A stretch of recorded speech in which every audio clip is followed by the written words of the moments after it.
Welcome back to Season 2 of When Life Gives You Lemons. I have some amazing guests lined up so far. We will continue to share fascinating stories of growth from unbelievable people with the goal of inspiring anyone who is going through hard times. I hope you are enjoying listening, and if so, I ask that you please remember to rate, review and subscribe on whichever platform you listen from. Thank you. You are listening to the podcast When Life Gives You Lemons, presented by me, Emma Levy. Having worked with elite athletes for most of my career, it's always intrigued me that a significant number of high-performing individuals have experienced some kind of adversity earlier in their lifetime.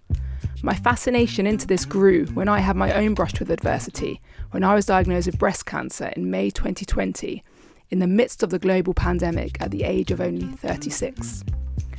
During this period, I questioned, was it my positive mindset, or maybe something deeper, which enabled me to bounce back and to train and compete for a triathlon just 1 month following all active cancer treatment. The goal of this podcast is to explore this concept further by meeting a variety of high-performing individuals who have experienced adversity but who have come back stronger. Today I'm welcoming Matty Lee to the podcast. Matty is a Team GB diver and Olympic champion. He won an Olympic gold medal alongside Tom Daly in the 10-metre synchro in the Tokyo 2020 Olympics. This shot him to fame, and he was in the 2021 series of I'm a Celebrity, Get Me Out of Here, where he finished in 5th place, along the way winning the hearts of the nation with his kind, calm and friendly manner. Since returning to diving, he now partners Noah Williams, together winning a silver medal in the World Championships in 2022 and a gold medal in the 2022 Commonwealth Games in Birmingham. So his diving success has continued. In today's chat, we're going to speak about the mindset that it takes to become the best in the world and how life hasn't always been easy for Matty. Matty, thank you for coming to chat to us today.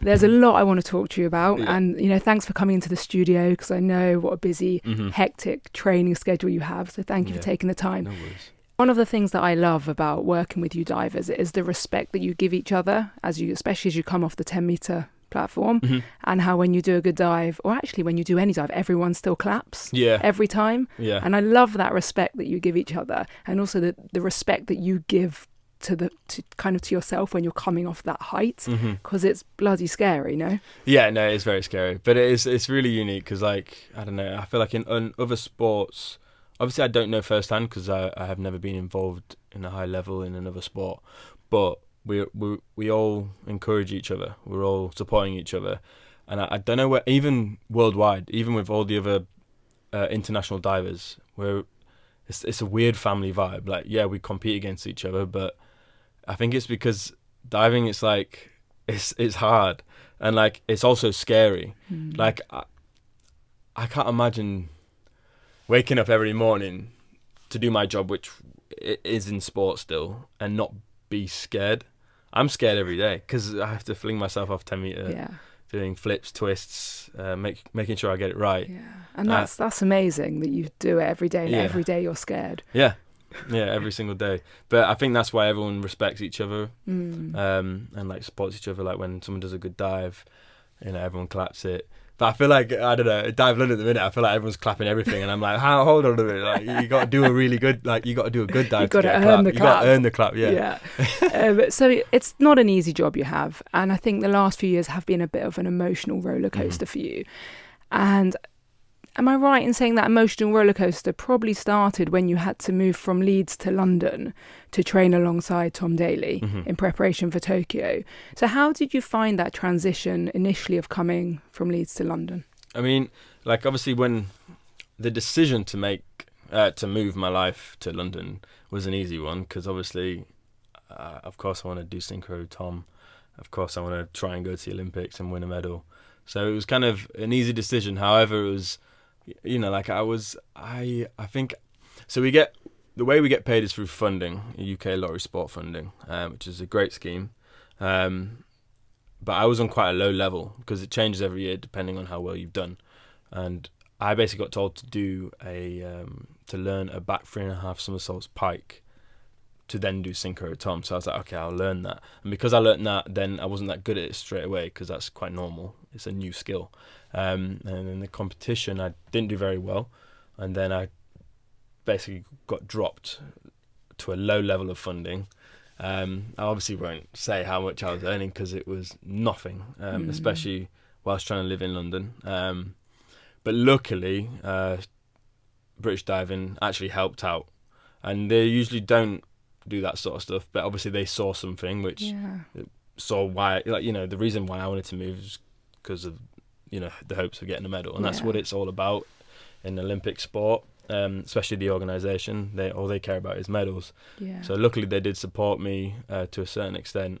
Would put me up in a flat, so that's amazing. That was honestly really, really a godsend and very helpful. My mum and dad were not wealthy enough to pay my full rent in London. You know, they were trying to pay off their mortgage themselves. So I wasn't really lucky enough to have anything like that.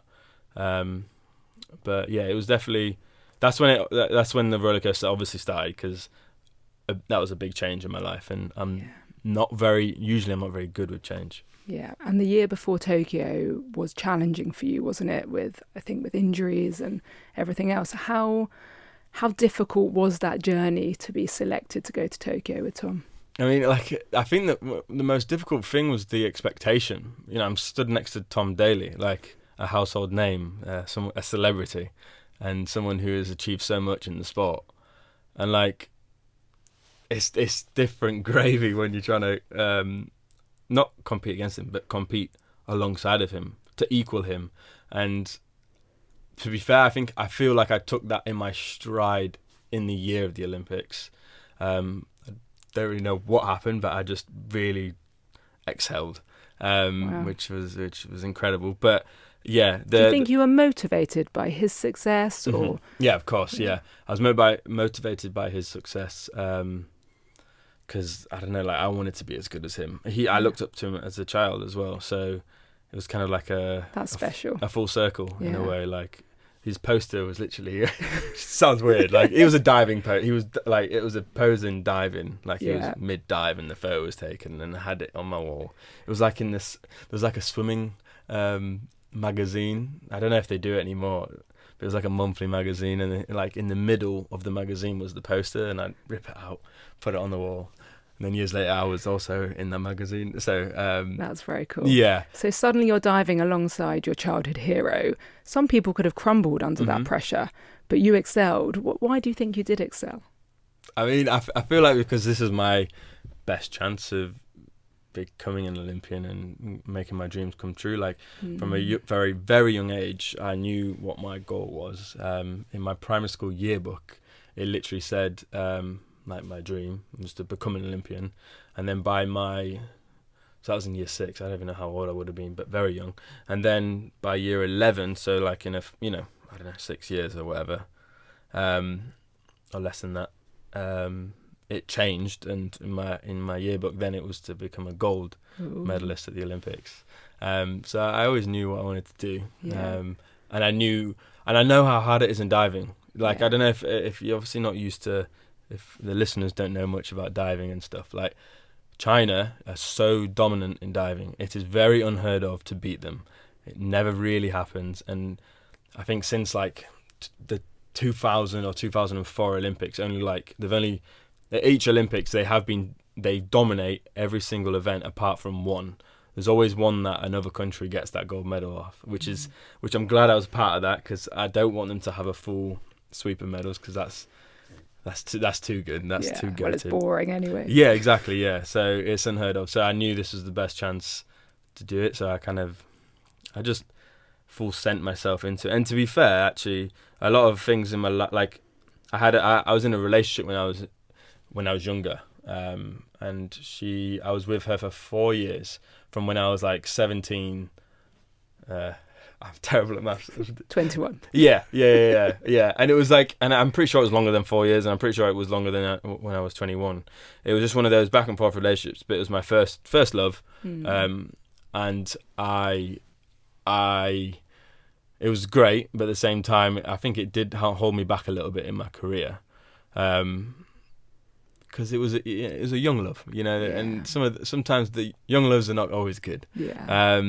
So then I remember, I think it was before lockdown or during lockdown, it ended, and that was definitely tough, and that I really struggled. Yeah. However, that allowed me to just kind of dive deep into like myself and just no distractions. All my time was for me, not for anyone else. Yeah. And that kind of allowed me to like really, really train hard and focus everything on the goal. I've heard other athletes say that when they really focus on themselves, that's when you achieve. In a way, you have to become a little bit selfish, don't you? Yeah, awfully selfish. And like I'm lucky I've got a really good group of friends. Most of them are all in Leeds, which is annoying. But they all have always understood that, diving kind of does come first. And sometimes I can't make... I rarely make any of their birthdays, but they all... Luckily, I'll realise that. Yeah, they understand. Yeah. So you went to Tokyo with Tom, and at what point did you really feel you had a possibility here to win gold? I already knew it. It's a weird one there because you don't. I remember Jane basically put a ban on me and Tom. Jane's your coach. Jane, yes, yeah. Jane Figueiredo, my coach, and Tom's coach.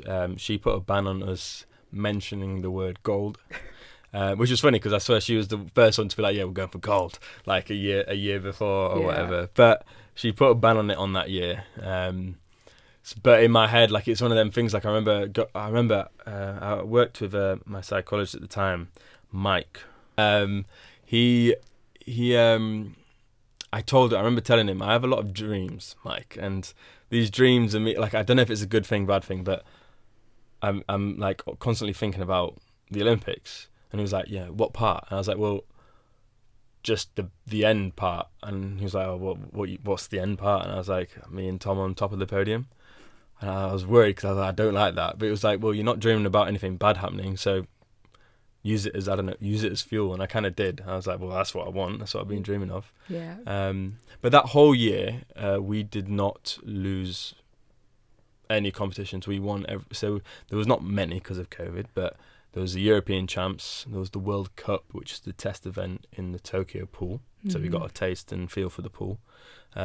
We won both of them, kind of easily. Not easily, but we were just on point. And then, so like when we rocked up to the Olympics, I knew we could. Yeah. But it wasn't until the actual competition started, and I remember hearing the Chinese mess up a dive. And I think there's images of me, like, as soon as they do that, me and Tom, like, leap out of our seats. Not because, it looks like it's because, let's go. It wasn't because of that, because every time we had, like, a plan, a routine.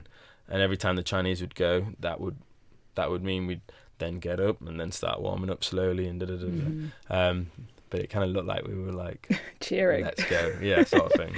How did you stay calm in that environment then? Because obviously it's 6 dives, isn't it? And so that, the Chinese mess up a dive and you're that little bit closer. Did the nerves kind of edge in at all, or did you just stay quite calm? So honestly, somehow not. Usually I'm quite, I don't know, I do get nervous usually. But the Olympics, because I remember focusing so much on my breathing, because the adrenaline was so much. Like, this is the biggest competition of my life. I know everyone's watching at home. Millions, in fact, which is crazy, but none of that was in my head. I basically kept it so simple, and basically after every single dive, I would only be thinking of the next dive, and like nothing else creeps in. Like me and Tom basically didn't even speak to each other at all the whole comp because we didn't need to. We both had our own, I don't know, plan, our own way of dealing with, I don't know, pressure and nerves and stuff, and we just left each other to it in a way. And then the final dive, you enter the pool. Did you know you'd done it? No. So I knew mine was good. Like that's in diving. As soon as you've gone into the water, you know it's good. Yeah. It's like you just feel the water just suck you in. And it's an incredible feeling. I knew I did a good one, but obviously with Synchro, you have no idea what the other person's done. But because I'm next to Tom, I always know he's done a good one just because he's that good. I've never once thought I've nailed it. Ooh, I wonder what Tom's done. Yeah. I've nailed it. Yes, Tom's definitely most definitely nailed it. So we're good. And I remember coming out of the water and hearing the very small stand, because obviously there was no spectators, but all the other athletes were there watching. All the other divers from all over the world, and they were all supporting us. They were all supporting us throughout the whole competition because, like I said earlier, it's very rare for the Chinese to get beat. So whenever they do, or look like they're going to, everyone gets behind them, which was really special. Yeah. And then I remember the scores came up, really good scores, but the Chinese still could do it. We didn't mathematically beat them. Yeah. By this point, which I thought was good because then it made for great TV. Yeah. So you had a to great stand moment. there. Yeah. Because I remember I hugged Tom because I was delighted. I was like, Yeah. yes, I've done it. I've done all 6 dives at the Olympic Games with Tom, and I'm really happy with them all. Like I don't think I could have done any better. So I remember hugging him, like feeling relieved, and he said to me, "They can still do it." I was like, "Yeah, I know." Like, shush, like sort of thing. Like, let me enjoy this moment. And then we obviously stood there waiting. They dived, and the dive was incredible. What they did was really good, and Tom was convinced they just got us. Oh, really? And he was saying, "No, they've done it." And for some reason, I knew we did it. Like it was like written in stars. I was like, no, this is our story. This is our time. Yeah. I know we've got it. And then basically, there's a little scoreboard at the end of the pool, which the divers use. So you don't have to look at that big screen. Yeah. And that always I don't know why, but the results always come up like a second before the big screen, and it always has a rank in the bottom corner. And obviously, I was hoping to see the rank 2, because that means we were rank 1. And like weirdly, that was the only thing that was going to happen. I don't know what would have happened if it didn't, because I'd have been You just knew. gutted. But I just knew, and it was a moment I'll never forget. Yeah. How did it feel? It felt really it was weird. Like imagine just everything almost like not being worthwhile, but all the sacrifices. Like sport's hard. Like it really is. It's so tiring and it's gruesome and lonely, and for it to all kind of like, I don't know, amount to something as good as the Olympic gold medal is an incredible feeling. I remember falling to the ground and I was kind of crying, but I wasn't crying because it wasn't. Nothing was coming out of my eyes, but you know the how your chest and lungs react when you're crying. I was doing that, but no tears. Yeah. It was like almost like tears. a release of just Yeah. I don't know, everything that I was like holding on to myself. And then I remember thinking like, all my family, my family aren't here, but I know they're all sat, and all my family and friends were all together in my garden back at home, waking everyone up. So Oh, unbelievable. And you said it's lonely, but you did win the medal alongside Tom Daly, who, let's be honest, and you've alluded to it, is a bit of a national treasure. Did you ever feel in his shadow? And if so, how did you deal with that? Yeah, most definitely. Like I remember even I don't think I've ever spoke about this, because I watched the Olympics like literally like a week ago, because I like to sometimes relive that competition, and then it reminded me of something. I remember after the gold medal, you do a little parade around the pool after you've been given the gold medal, and I remember coming up to all the photographers, the press. They weren't. I kind of understood it, but it annoyed me. They were all shouting, "Tom, Tom, Tom, over here," and I'm like, "And Matty," like, hello, like, and I just like, and it reminded me, it's like even like at that point, so yeah, but I think that's all. That's what happens when you have like a national treasure, like Tom, and someone who isn't quite like that. And I think it's how you deal with it. Really, I don't know, can change the outcome of, I don't know, the friendship with that person, the success with that person. Because like it was not something that bothered me really, because I wasn't doing it to try and be more famous than Tom or be well known. So yeah, sometimes it would be a bit annoying, but at the same time, it's like, well, he deserves that. Like he's pretty good, and like would you tell him it was annoying? Yes, and to be fair, Tom would definitely, when he can and when he could, he would make sure that I wasn't like in the shadow. He'd bring me out into the light almost. I think I can kind of remember seeing an interview actually where and this is why I asked that question, where the interviewer was quite kind of focused on Tom. Yeah. And I remember Tom bringing you into the conversation. Yeah, that's perfect example. Yeah. Almost every interview, that they would always tend to just kind of ask Tom a lot of the things and what have you, and then, but I guess because I wasn't used to it, because I guess Tom would just naturally bring me into it, so I felt like that was normal. But then I think then you realise how like they weren't asking me anything. Yeah. But yeah, he'd always, whenever he could, he would make sure I was in the. Good on Tom for doing that, because he didn't have to do that, did he? No, he didn't. And so you came home from that unbelievable success, and you decided to go on I'm a Celebrity. What made you want to do that? I mean, I loved watching that show as a kid. Like, I have so many good memories of just watching some crazy celebrities making a fool out of themselves.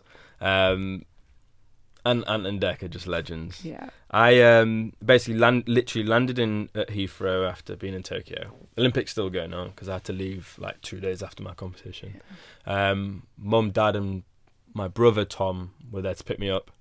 We were in the car, the long journey home back to Leeds, and my manager rang me. Well, he was like, "Oh, ring me when you get a minute. Let's catch up." Because obviously we've been texting, but there hasn't, because it was a whirlwind, and there was no chance of me giving him a call, especially when I was out in Tokyo. I didn't have any time.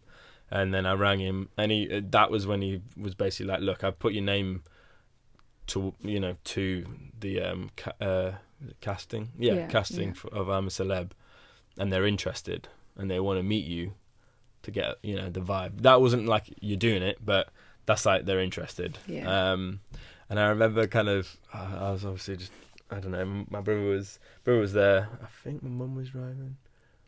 Oh, my dad, I can't remember, but my mum and dad were up front. And then obviously I told, like, after the phone call, I told him. Mum was like, "Oh no, don't do that." And I was like, "What? Like, why are you like what?" And I think she was just trying to protect her son.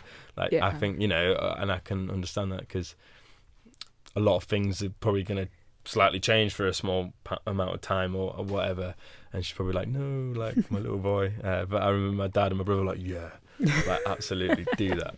And are you pleased you did it? Yeah, no, 100%. It was a crazy experience. It was a fun experience, and to be honest, it's like, I think I've said it to a few people.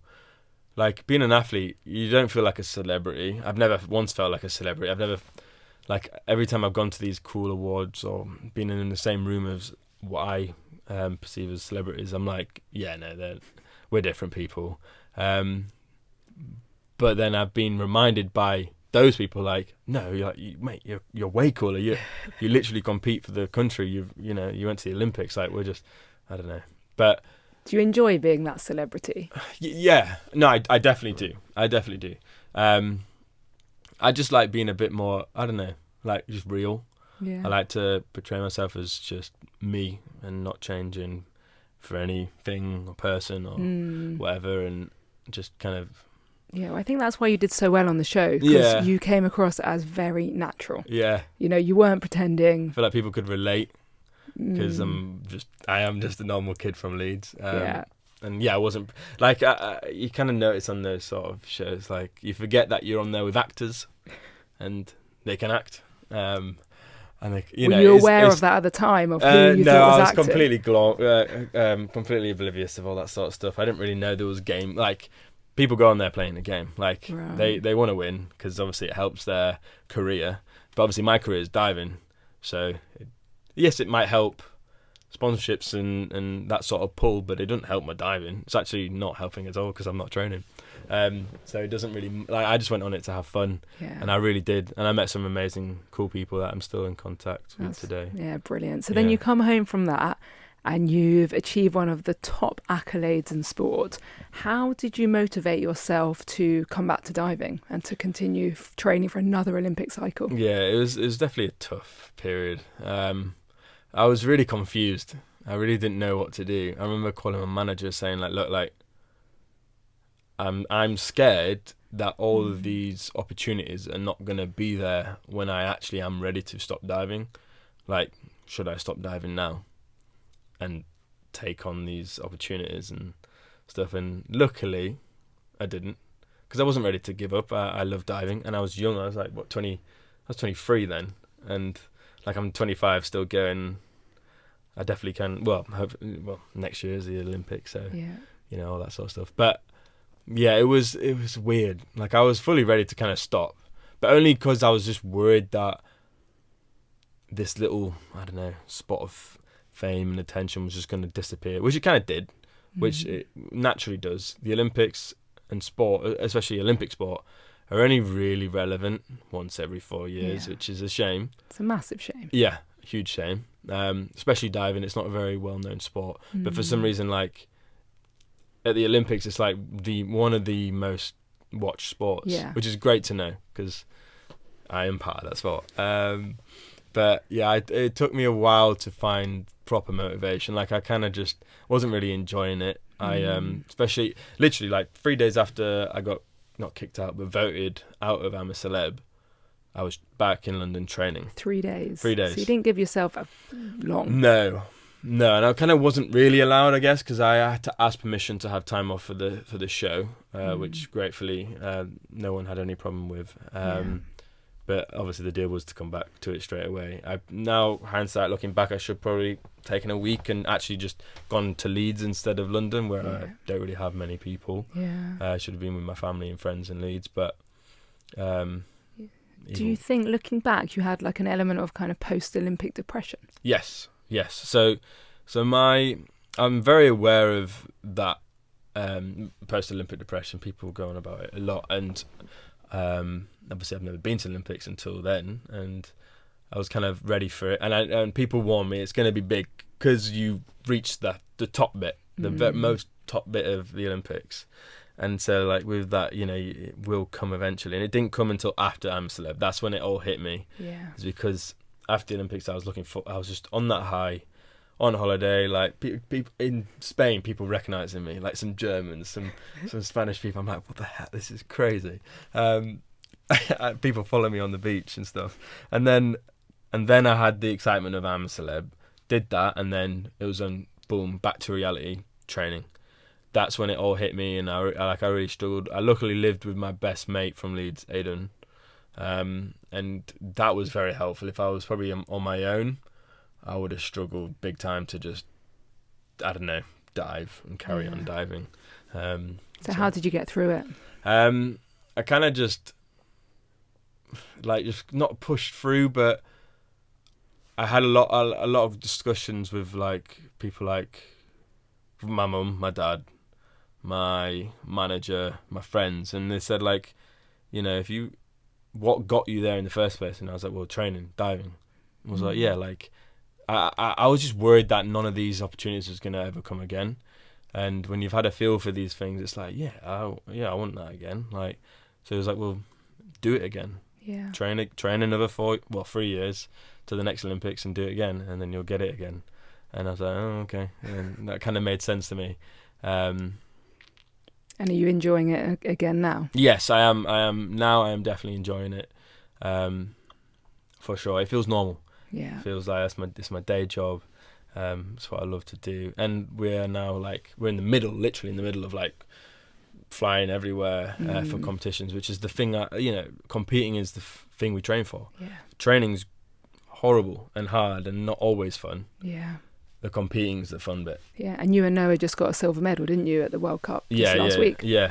Literally last week in China, we got a silver medal with a good score, actually. Yeah. So that's brilliant. But as Olympic champion, do you feel extra pressure now? Yes and no. No. There's no yes. I don't.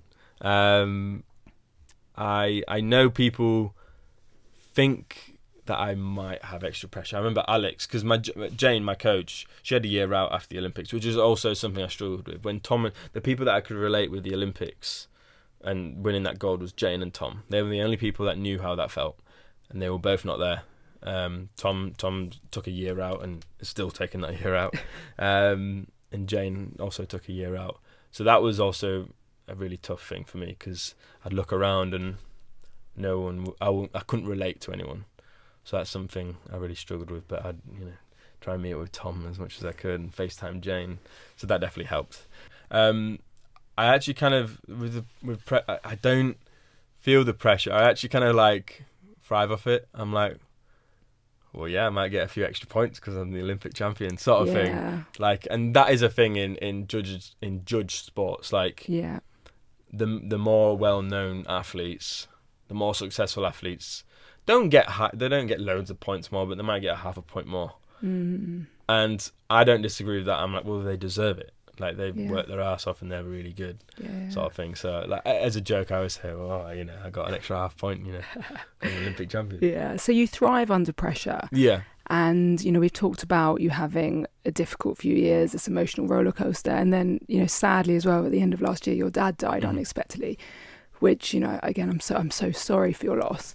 I know it's quite early on in your grieving process, but how are you now? Has that changed your outlook on life at all? And has it changed your career yet in any way? Yeah, like that came all very horribly shocking and sudden. Nothing can prepare you for any of that sort of stuff. And like, I remember I was basically only out of training for 2 weeks. I went back to Leeds. But to be fair, like, I kind of wanted to go back to training really quickly because it's the thing I love to do. It's the thing my dad loved. He loved being a part of it and being involved. And like, I'm like glad I got into diving because we bonded over that throughout the whole year, throughout his whole life. My whole life. But yeah, I think it's a really weird one. Like, the grieving process. Like, I'm still in the do not believe it kind of area, for sure. Like, I like this recently after that was the first competition I've done since my dad not being around in China last week, and I was like worried about like how I might feel and stuff. I was fine, but it was when I came back home, like, he would love to like hear about everything and stuff, and then I think that's when it kind of like hit me a bit. Like, it just hits you and goes and hits you and goes. Yeah. So how are you dealing with that? Are you getting help? Or yeah, no, I am. I'm always terrible at getting the help, but when I have the help, I'm like, yes, this is the right thing I need to do. Yeah. And I've had one session with I'm guessing you call him a grieving counsellor. Yeah. That was help through British Diving, which is always really nice and great that they support you in every way. Yeah. But I've only had one session with them because I'm Matty and I'm terrible at texting and replying to people. Oh, Matty. I know. But I actually emailed her today and we've got a session on Thursday. So that's brilliant. Yeah, and that was from when I got back, when I felt that kind of pain again. I was like, no, I need to talk to someone about all of this stuff. So yeah, I'm getting help. And my perspective on life has definitely changed. Like, you have no idea how long you're gonna be here for. Yeah. No one does. Which is scary, but at the same time, it's like, well, like, live every day like as it's your last, and don't worry about the small things. Like, the one thing that really pissed me off is like my dad. My dad just retired. He was retired for 2 years, worked his butt off in the same job actually at the University of Leeds, and just retired, got a nice lump sum of money, and never got to really. Luckily, Mum and Dad went away to Switzerland and did a train. I can't remember, but it was like a really nice. They were celebrating their 25th wedding anniversary. Special. And luckily got that. They did that together because it was almost straight after it all happened. Yeah. So it's like with the little things like money and the stress of that sort of stuff, like, I have a different perspective because my dad saved up all his life, didn't get to enjoy it. So like, I might be worried about my money right now, but I might not be there tomorrow to worry about it again. So it's like the small little things, don't let them annoy you. Yeah. Just kind of, smile through life as much as you can, like, and live enjoy each day like it's your last. Yeah, and enjoy people's company. Yeah. Try and be kind. As well. It's cliche, but it's true. Yeah. Like, the simple pleasures of life are very, very important. Absolutely. And in this podcast, I like to talk to guests about their grit and their resilience, and how you've been able to kind of overcome all the challenges along the way. Firstly, Do you see yourself as a resilient person? Yes. Yeah. Yeah. No, of course I do. It's You always look questioning. Yeah, though. whenever I get asked questions about myself, and like, with these sort of things, it's like, you're amazing and all this stuff. I generally, I'm just like, yeah, maybe, I don't know. But obviously I am, because I've reached and I've achieved some crazy things. But I'm always like, I think so. I don't really know. You've probably just not thought about it before. No, yeah, it's been my life. I've been training diving since I was 7, and I'm obviously... people are wired different. Like, the people that are champions are wired different, and like, yeah, I do believe in that, and it's not something you're like born with either. I feel like you are born with it. Obviously, you need to find it and work on it, but I think we are just slightly wired different in some way, and being resilient. Like, I've had many people high up in diving tell me I was never achieve anything, kick me out of like squads in Leeds, and even they were wrong. I know. Even one of the highest people in British diving was like in charge of the junior stuff, and he definitely didn't see me as a hard hitter, and that was his mistake. And to be fair, he apologised after the Olympics. Oh, there you go. Good on him. Mm-hmm. Yeah. When I ask non-athletes about resilience, and I often use examples of resilience training that I see with athletes. Mm-hmm. So, like when your coaches make you train without the lights on or stuff like that. Can you give us any examples of resilience training that you've done in diving?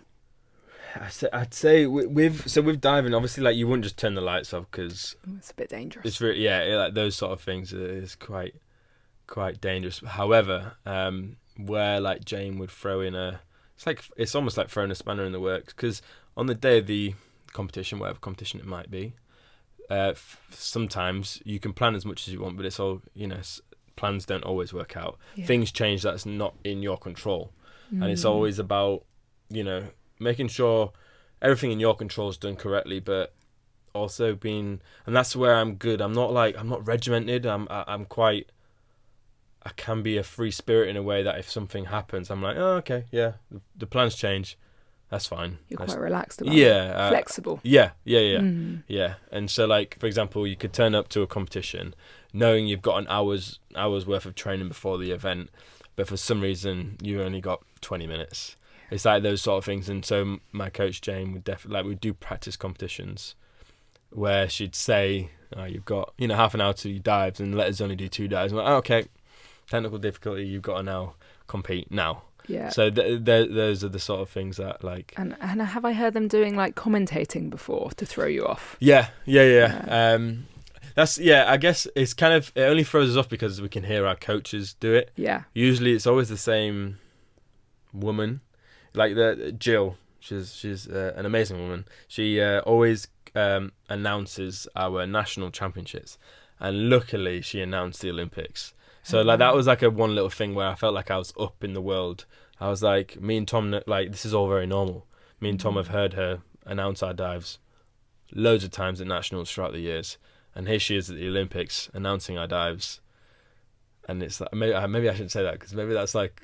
Well, it's, it's just like, the way the cookie crumbles. Yeah, exactly. Yeah. Had to be someone's announcer. That's true. They're not going to throw some randomer in who doesn't know how to do it. Yeah. But isn't that interesting, though, how that probably did help? Mm-hmm. So do you think any of that resilience training that you've done in diving has made you more resilient outside of sport? Yeah, I definitely think so. I think, like... In sport, you can, I don't know, it's like I said, it's tough, but you might have a really rubbish day, but the next day you're going to wake up and go back to training and try it all again, and that to me is like resilient training. Like, it's not always a high, it's not always great fun, it's really hard work. Do you enjoy it? The day to day? Yes. I definitely do enjoy it. Because if I didn't enjoy the day to day, I wouldn't be able to like last it out until, like, just, if I said I only enjoy competing, I wouldn't be able to like live with myself diving every day if I didn't enjoy it, to then only enjoying it when I'm competing. Because I do truly believe, like, if you don't enjoy something, don't do it. Like obviously some circumstances you can't always have that decision, but I think in sport you definitely can. So if you're not loving it, like, imagine doing something you do love, how good you could get. So if I hated every day, I wouldn't. So you do love it. But there with everything there are ups and downs. And I always try and keep like it all quite steady, because when I was younger I used to have like amazing days and then really bad days, and it would just be like a constant like not good. But then I think as I've grown old, I think that comes with age. I've kept it quite steady on a weekly basis, but we sometimes have a few hiccups.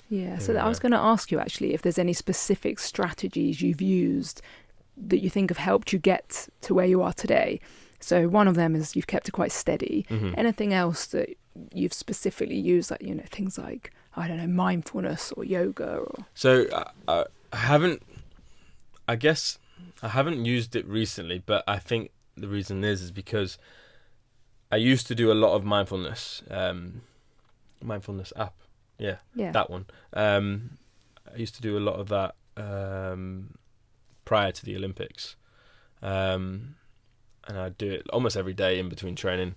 I'd just put it on, do a 20-minute one, and just kind of like, it was my way of like relaxing. And I'd do it also when I go on trips, when I struggle to fall asleep because of jet lag. I would put it on, and then usually I'd fall asleep, which would be great. And then I think I got to a point now where I don't need someone telling me, you know, like, feel the sun rise through your body. I don't know. Like, I already know, kind of. I don't need someone to tell me how to do it. I can just close my eyes wherever I am. I don't need to be laid down either, and kind of just, you know, do a body scan almost, and feel slightly relaxed. So without all of that work I did with mindfulness, I wouldn't be able to just implement it like in my day to day now. That's really interesting.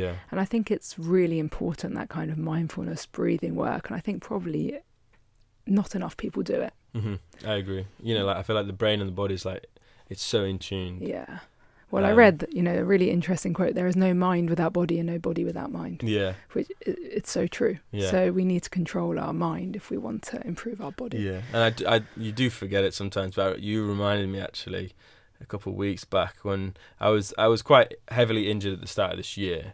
I had a really bad back and a sprained ligament in my wrist, and like, now looking back at it, of course I was injured. I took the amount of trauma I went through at the end of last year, and then just kind of rushing back, and not rushing, but I wanted to, but going back into diving and trying to be ready. Like, of course something was going to go wrong, and I remember you kind of saying, like, maybe you just, you know, need to have like a bit of, like, I don't know, time off for your mind almost. Yeah, exactly. And I remember thinking, like, actually. Oh, there you go. I got it right for once. Yeah. For once. Final question, Matty. If you could go back in time to when things were at their toughest over this emotional roller coaster we've discussed, if you could have told yourself one thing as you were going through difficult times, what do you wish you could have told yourself? I would, because I remember stressing hard, like, you know, stressing so hard about this, like, you know, I moved everything, like, this is like what I wanted to do, and imagine if it didn't work out. Like, I was really stressed about it, but I'd probably go and tell him back then that, you know, you're like, it's cliche as well, but like, everything will work out how it's meant to work out. And also, whenever I find myself in a like, if in a hole, whatever, like, especially in sport and anything, I think the days where you are struggling the most are the most important days, because, you know, when you're having a great day, that's all well and good, but do you learn from anything, like, from that good day? Probably not, because you won't remember it because it was a good day. But the bad days are where you learn the most, and without the bad days, without the failures and all that sort of stuff, like, genuinely, I know it's cliche, but genuinely, that they're the things that will lead you up to, I don't know, whatever your success may be, but my success was the Olympic Games, and all of the times where a dive, my last dive of a competition would go terribly wrong, and I'd be fuming because I remember there was one competition. Sorry, I'm going on a little. That's fine. But one competition, the World Series in London, I was on track to beating Tom Daly in the individual in London at a home competition. I was beating him going into the last round. And my last dive was front 4.5, the same dive that we ended on at the Olympics in the future. Right. And I was hyped up. I was like, yeah, I can do it. And then I took off, spinning so quick, and I went flying over, and I did terrible, and the scores were terrible, and Tom beat me. And I was nowhere near the podium. I could have just done an average dive, not being Tom, but still being on the podium. And for me, in the individual, that would have been amazing. But that, I'm so glad that happened, because then, maybe 2 years later, I was stood on the end of the board in Tokyo at the Olympics, and I knew exactly, I've already been and done that. I've already been and messed up this dive. Yeah. Now I'm going to go and nail it. And that's what we did. And that is what makes you a true champion, isn't it? How you come back from failure. Yeah. Thank you, Matty. Thank you for coming to talk to us today. Thank you for highlighting that as a professional athlete, it's not all highs, and it's how you come back from the lows, which is so important. You really are a true champion, and I look forward to following your journey to winning more medals at the Paris Olympics and beyond. Thank you. So thank you, Matty.